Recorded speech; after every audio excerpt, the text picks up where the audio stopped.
And tonight I've been charged with the task of discussing the genealogies of Jesus.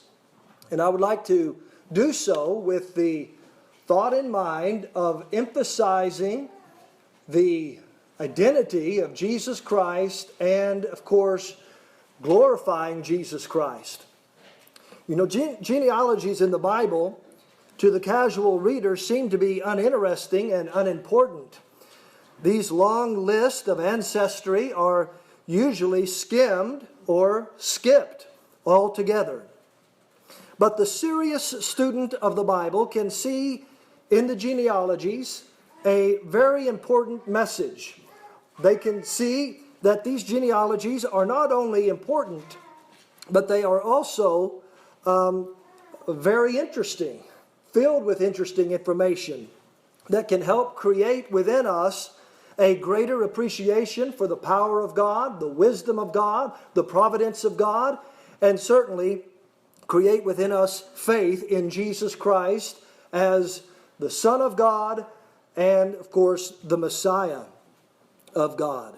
Genealogies have always played an important role throughout Israelite history. We can see at least 5 different roles that genealogies played in the lives of Israelites. They helped to establish rights to the land and inheritance. They also assisted in applying the principle of kinsman redemption. They played a role in taxation. They determined eligibility for the priesthood. And certainly, and most importantly, genealogies were important because they fostered messianic expectations and hopes. Now, God, of course, had given messianic promises throughout the Old Testament. Specifically here, we find in the words to Abraham in Genesis chapter 22 and verse 18, that God promised Abraham, "In thy seed shall all the nations of the earth be blessed, because thou hast obeyed my voice." God eventually would narrow the promise and narrow the scope of this promise to the family of David.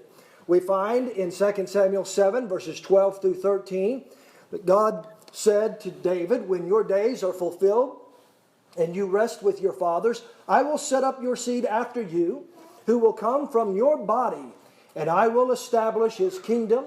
He shall build a house for my name, and I will establish the throne of his kingdom forever." Here we find that God promises David that there would be one who would come from his very body, and the Jews and, of course, the Israelites would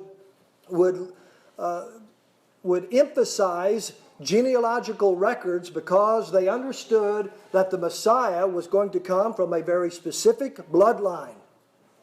In fact, in Matthew chapter 22 and verse 42, when Jesus asked the Pharisees, "What do you think of the Christ? Whose son is he?" they replied, "The son of David."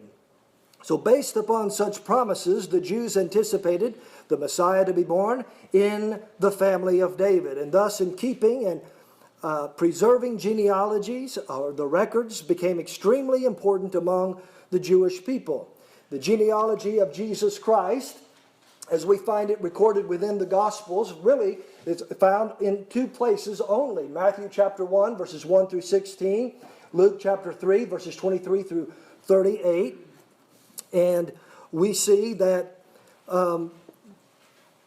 the pedigree of Jesus Christ is traced, and there are some similarities, but what is most controversial is, of course, the differences between them.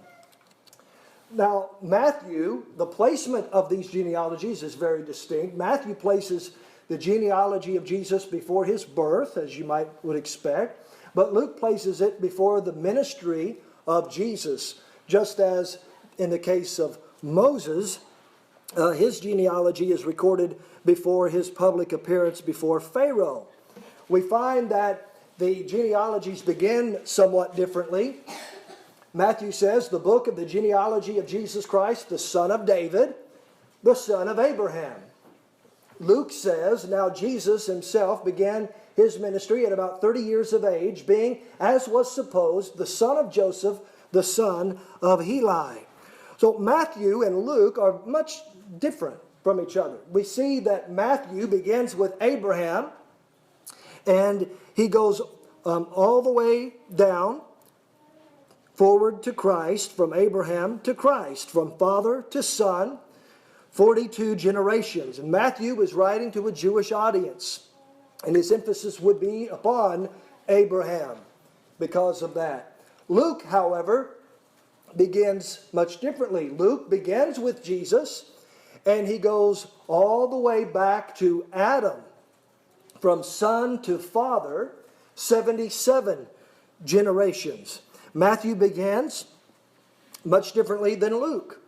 Matthew is organized much differently than Luke. Matthew, perhaps as a memorization device, divides his genealogy into 3 sets of 14 generations each, omitting certain names and counting David twice.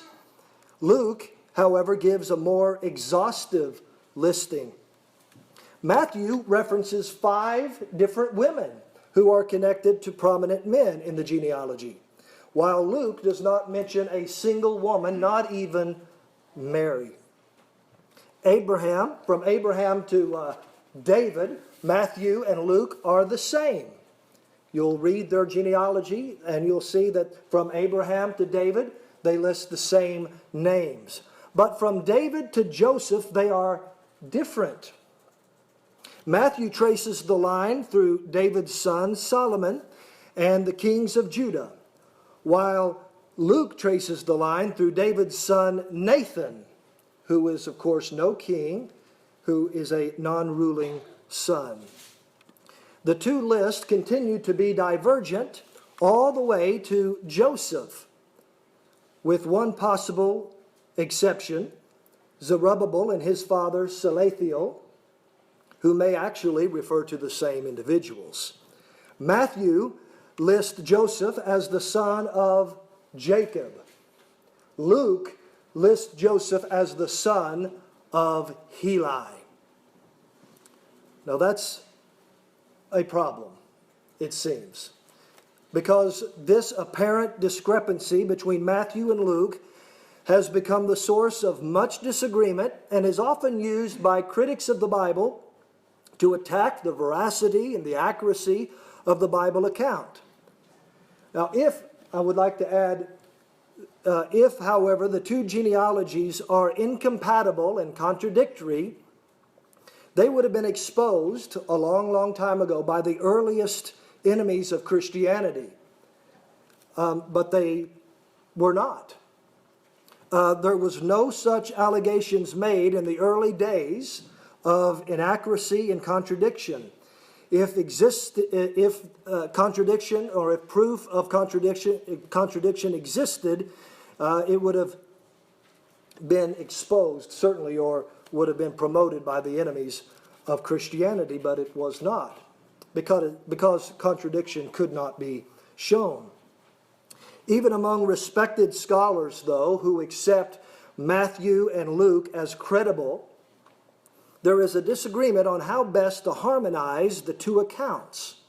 And for just a few, I suppose for the next 30 minutes, we will talk about the major views and how to reconcile. If we understand and we believe that Matthew and Luke are inspired, how do we reconcile these two accounts? And there are two views I want to present.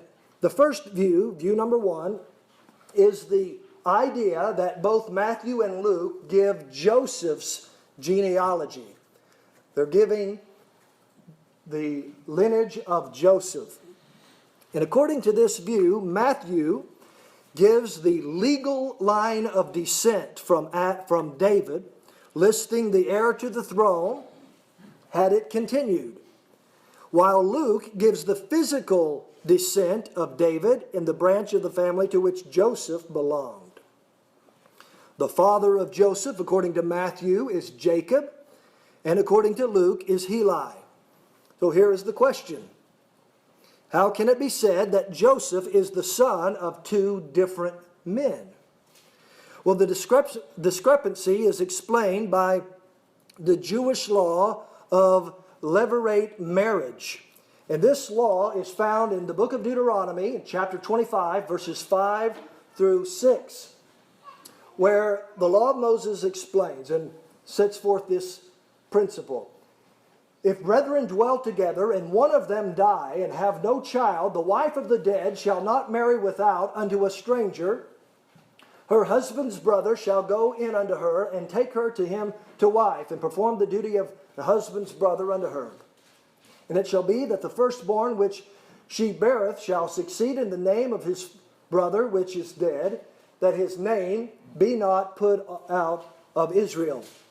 So let me illustrate what this really is teaching. Now, if a man marries a woman, and without having any children, something happens and he dies. She is not to marry outside of the family. She's not to marry a stranger. But rather, her dead husband's brother is to marry her. And they are to have a child. The first son that they have is actually going to be legally considered the son of the dead brother. Even though he begot the child, he is the son of the brother who is dead, so that his name would not be blotted out of Israel. And that's the principle, that's the idea of levirate marriage. And that is seen throughout the Old Testament, and it is also suggested in the days of Jesus, as we see in his conversation with the Sadducees. Now, Barclay, he writes about this, and he says, if a man died childless, his brother must, if free to do so, marry the widow and ensure the continuance of the line. When that happened, a son of such a marriage could be called the son of either the first or the second husband. It is suggested that Joseph's mother married twice. Joseph was in actual fact the son of Heli, the second husband, but he was in the eyes of the law the son of Jacob, the first husband who died. Now Eusebius, as Bart mentioned last night, Eusebius, the Roman historian, he writes of this, and he speaks of this in the reverse order. He says, when Heli died childless, his brother Jacob took his wife, and by her became father of Joseph in the third generation. According to nature, Joseph was his son, but according to law, the law, Heli's son. Now, an important question arises from this view, regardless of who we consider was the natural father, and that is, how could Jacob and Heli be brothers? Since the father of Jacob is Methan, and the father of Heli is Mephat.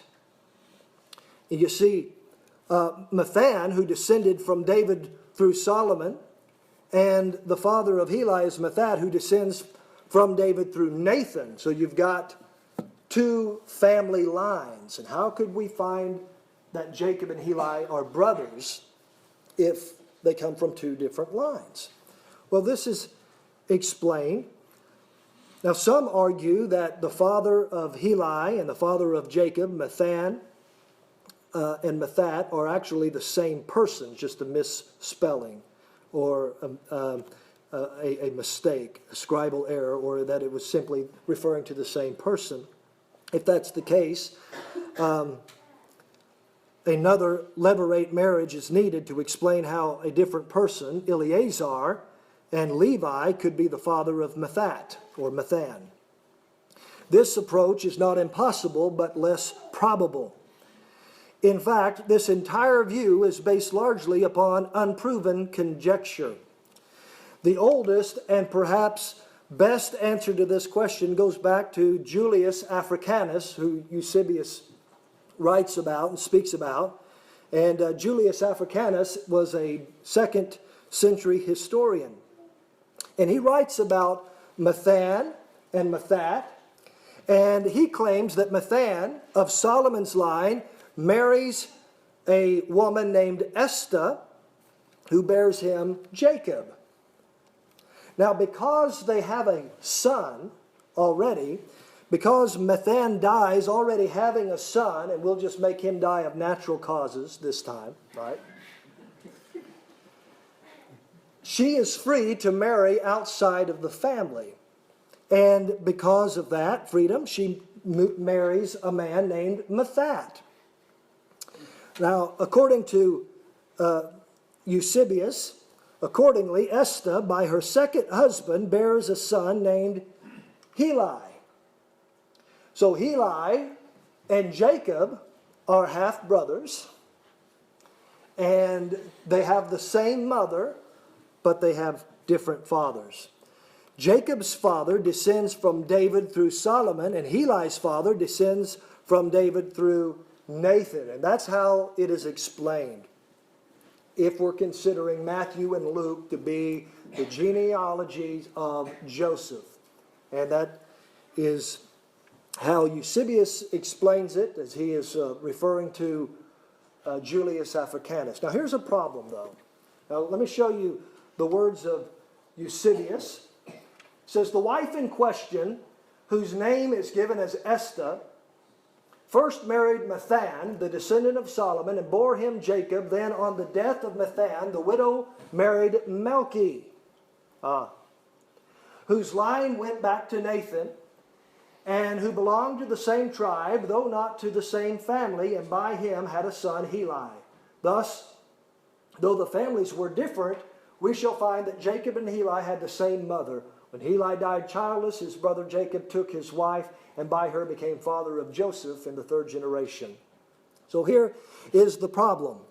According to Eusebius, he refers to Africanus' work, and he says that Esther marries Melchi, not Methat. And so we have here, according to this view, a skipping. He skips over two generations in this. He doesn't mention Methat or Levi. And it's really unknown why he does this, because he mentions the third generation. And since he pinpoints the second husband of Esther as the corresponding third from the end in Luke's genealogy, perhaps he mistakenly inserted Melchi in the place of Methat, but no one really knows. But this explanation, regardless of how you understand this, is based upon much speculation, and one that fails, I believe, to accomplish the real purpose of genealogy. The most critical problem with this view is that if both Matthew and Luke give Joseph's line, then neither connect Jesus to the physical bloodline of David, since Joseph was not the biological father of Jesus. Caldwell says a legal line apart from the genetic integrity would not fulfill the promise or the fulfillment of prophecy of Samuel regarding the seed of David who will come from your body. And that leads us to the second view. The second view, then, is that Matthew gives Joseph's line, where Luke gives Mary's line.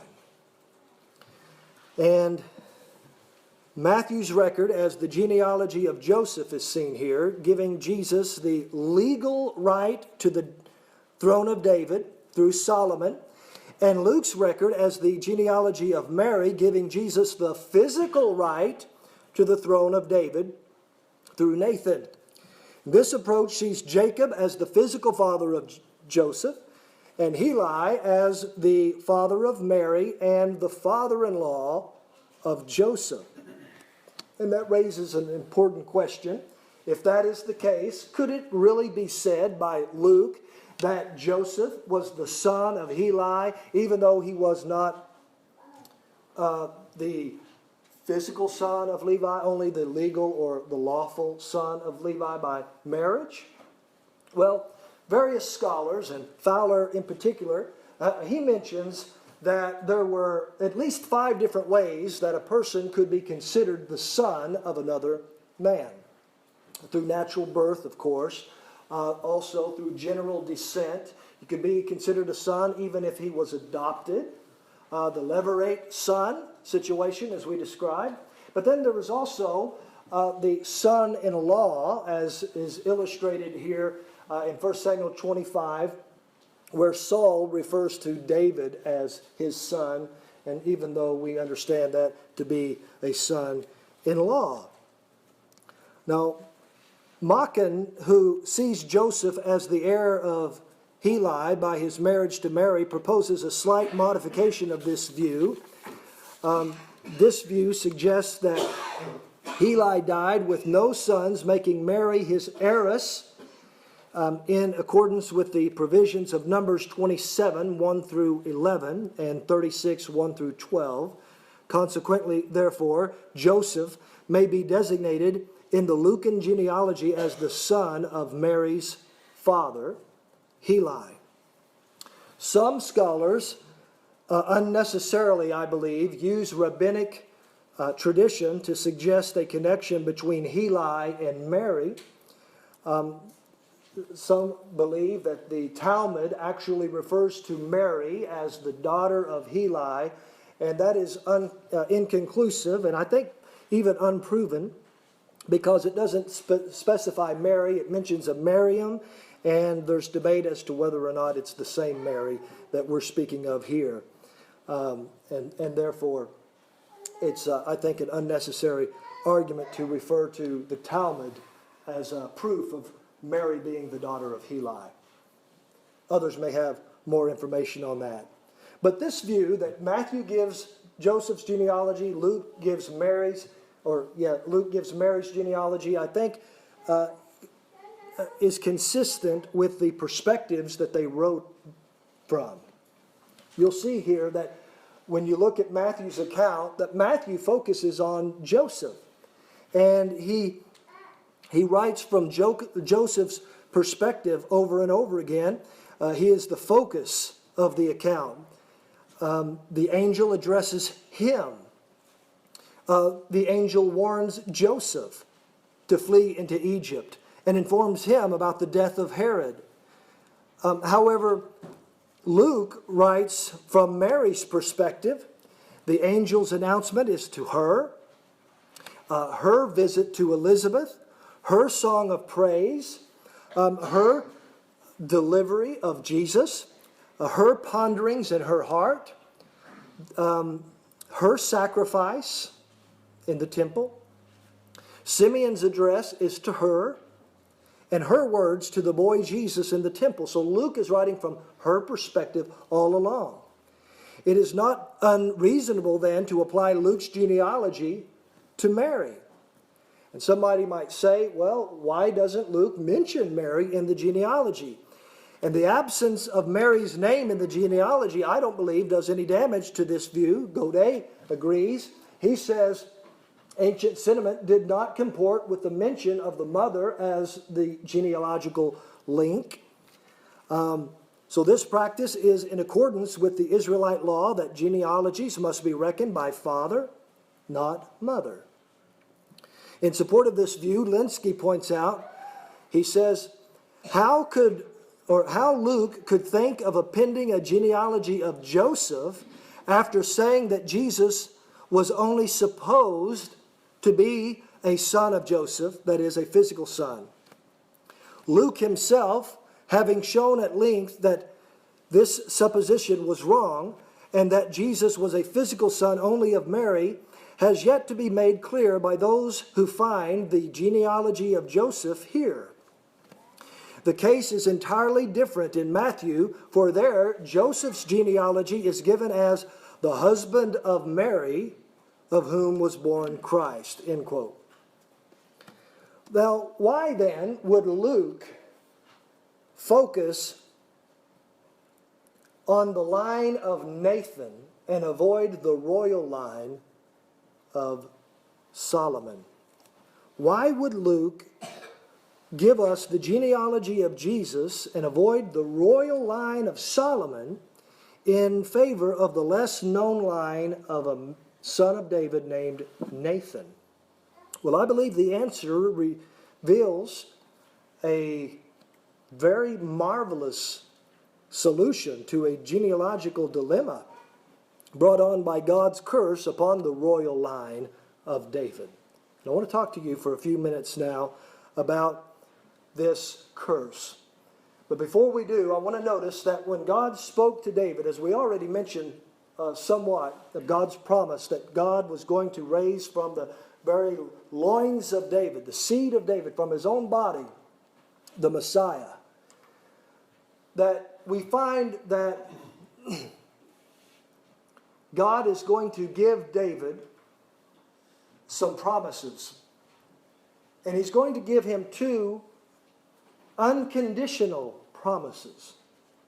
The first unconditional promise is that the Messiah would descend from his bloodline. In Psalm 132, verses 11 through 12, the Lord has sworn in truth to David, he will not turn from it. I will set upon your throne the fruit of your body. If your sons will keep my covenant and my testimony which I shall teach them, their sons also shall sit upon your throne forever.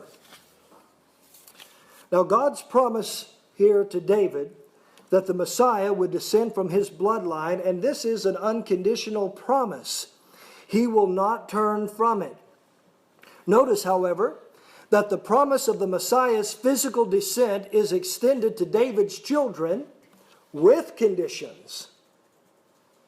David says to Solomon in 1 Kings chapter 2, verses 2 through 4, he says, I go the way of all the earth. Be strong, therefore, and prove yourself a man. And keep the charge of the Lord your God, to walk in his ways, to keep his statutes, his commandments, his judgments, and his testimonies, as it is written in the law of Moses, that you may prosper in all that you do, and wherever you turn, that the Lord may fulfill his word that he spoke concerning me, saying, if your sons heed to their way, to walk before me in truth with all their heart and with all their soul, he said, you shall not lack a man on the throne of Israel. So again, the promise to David is unconditional, that he would have the Messiah come through his body. But the sons of David had to meet conditions. And that is important. Now, the second unconditional promise, we'll get back to this in a moment, I believe, is that the royal line of David would continue in perpetuity through Solomon. In 2 Samuel chapter 7, verses 12 through 16, we find this promise to David. When your days are fulfilled and you rest with your fathers, I will set up your seed after you, who will come from your body, and I will establish his kingdom. He shall build a house for my name, and I will establish the throne of his kingdom forever. I will be his father, and he shall be my son. Now, I believe that while these words have clear messianic implications, that God is speaking of David's son, Solomon, when he says, if he commits iniquity, I will chasten him with the rod of men and with the blows of the sons of men. But my mercy shall not depart from him, as I took it from Saul, whom I removed before you. And your house and your kingdom shall be established forever before you. Your throne shall be established forever. So God's promise here, promise to David's son, Solomon, is that he was going to give him a throne in perpetuity. In spite of being chastised for sin, the legal right to the throne of David will not be removed from Solomon's descendants as it was from Saul. Solomon's royal right will not be taken away by sin, but sin will prevent the Messiah from physically descending from Solomon's line. Now, unfortunately, of course, we know the history. Solomon and most of the kings who followed after him did not satisfy the conditions of the promise. 14 out of the 21 kings of the Davidic dynasty are considered evil and ultimately will lead to God's final rejection in the form of a curse. A curse upon one of the last kings of Judah named Jehoiachin. Jehoiachin or Jeconiah or Coniah. He is considered or given the name, all three of those names. And this curse is spelled out here. Let me go back.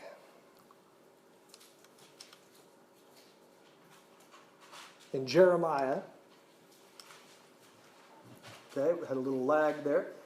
But in Jeremiah 22, verses 28 through 30, God says of Coniah or Jehoiachin, or Jeconiah, is this man Coniah a despised, broken idol, a vessel in which is no pleasure? Why are they cast out, he and his descendants, and cast into a land which they do not know? O earth, earth, earth, hear the words of the Lord. Thus says the Lord, write this man down as childless, a man who shall not prosper in his days. For none of his descendants shall prosper, sitting on the throne of David and ruling any more in Judah. Now, this is a very important prophecy. This is a very important curse.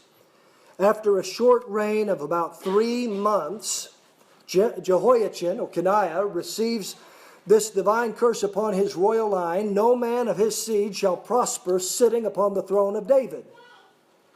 The position of the king is taken from him and given to his uncle Zedekiah, who becomes the last king of Judah. And there is no sustainable evidence at all whatsoever that the curse of Jeconiah's house was ever lifted, as some would argue. The curse does not mean that Jeconiah would literally be childless, because in the very context we see that he has descendants, but rather that there would be none of his descendants that would sit upon the throne. Now, neither does it mean that his line would lose the legal claim to the throne. Now, the curse, of course, simply prohibits a biological descendant of Jeconiah from reigning. No man of his seed shall prosper sitting upon the throne of David. But herein lies the messianic dilemma. In Matthew's account, we have Jeconiah given in the genealogy of Jesus Christ. And that is a problem. Jeconiah is an ancestor of Jesus, in spite of the fact that God said that none of Jeconiah's seed will sit upon the throne in Judah.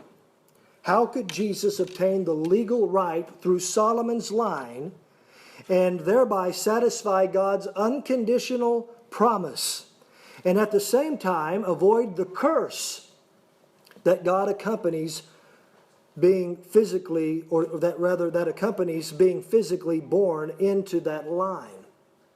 Now, some people believe that Jesus avoids the curse because he rules from heaven and not in Judah, as the curse specifies.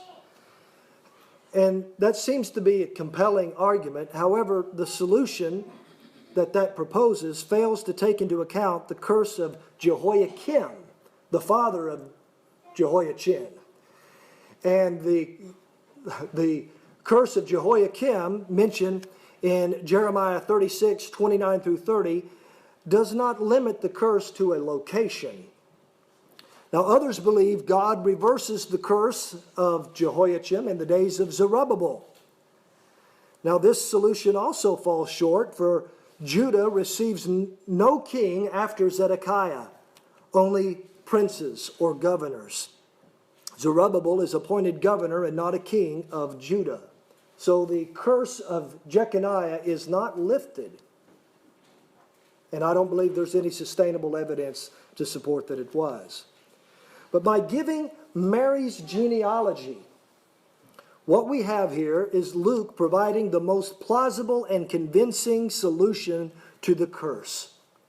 Instead of contradicting each other, the genealogies of Matthew and Luke show how God sends forth the Messiah from two lines. One, from which Jesus inherits the throne of David, but from which he could not receive the blood of David, Matthew's genealogy. The other line, from which Jesus receives the blood of David, but does not inherit the throne of David. And in this way, Jesus simultaneously avoids the curse of Jehoiachin, and fulfills God's promise to Solomon.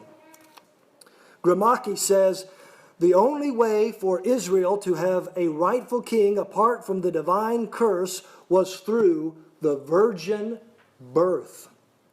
In this method, Jesus could receive the legal right, but avoid the physical curse because he was a physical descendant of David in Nathan's line. So Matthew gives the royal legal line. Luke gives the natural, literal, physical bloodline of Jesus through Mary. So the questions surrounding the genealogies of Matthew and Luke are difficult.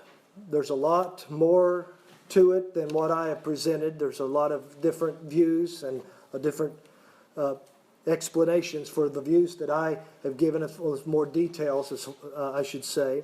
But the differences are not irreconcilable. They're not insurmountable. Kaufman summarizes it well. He says, in the very nature of the God-man, it was inherent that two genealogies should be provided, one showing his legal status in the eyes of men, the other giving his true physical descent. The messianic title, the Son of David, as applied to Jesus, required a dual proof that he was entitled to the throne, as proved by Matthew's genealogy, and that he was literally descended from David, as proved by Luke's genealogy.